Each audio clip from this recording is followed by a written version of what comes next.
Milan Obrenović je vladao Srbijom u drugoj polovini 19. veka, najpre kao knez, a potom kao prvi novovekovni kralj.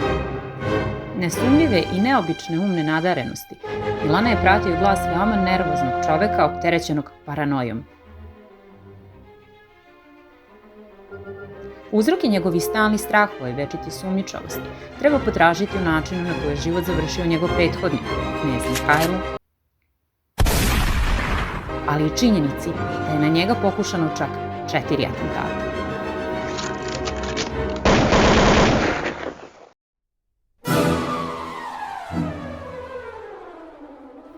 Sedamnaestogodišnji knez Milan vozio se kočijama prema pozorištu. Samo nekoliko trenutaka po prolasku kraj stare Terazijske česme eksplodirala je bomba ukopana u blizini. Milan je bio preplašen, ali ne povređen. Iako izvršioci nisu uhvaćeni, sumnja je pala na ambicioznog kneževog namesnika Milivoja Petrovića Plaznavca.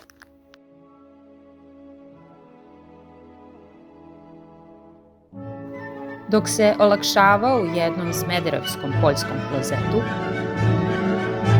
daske na kojima je punački knez sedeo su popucale.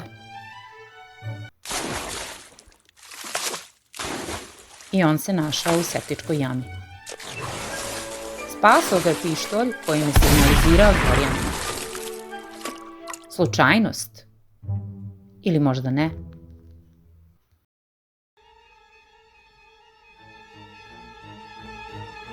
Vrativši se parobrodom iz Beča u Beograd, sad već kralj, Milan se uputio ka Sabornoj crkvi. Na samom ulazu susreo se sa udovicom u crnini. Ispalila je nekoliko metaka, ali je omašena. Jelena Ilka Marković, atentatorka željna osvete zbog streljanog muža, nađena je nakon pomilovanja udavljena u Požarevačkom zatvoru.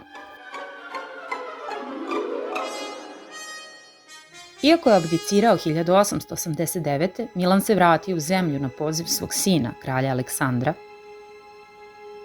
kako bi preuzeo 1897. položaj vrhovnog komandanta vojske. Dok se vraćao iz vrhovne aktivne komande sa svojim adjutantom u otvorenim zaprežnim kolima, atentator je ispalio 4 metka. Milan se sakrio iza kola, a adjutant je povijao atentatora, koji se bacio u reku Savu. Bivši vatrogasac Stevan Knežević, atentator u pokušaju, osuđen je na smrt streljanjem, a Milan je odmah optužio svoje političke protivnike, radikale, za pokušaj ubistva. Iako mu mnogobrojni pokušaj atentata nisu oduzeli život, upala pluća jeste. U Beču 1901. daleko od Srbije, daleko od sina i bivše supruge, umro je u 47. godini života. Milan Obrenović je sahranjen u manastiru Krušedovu.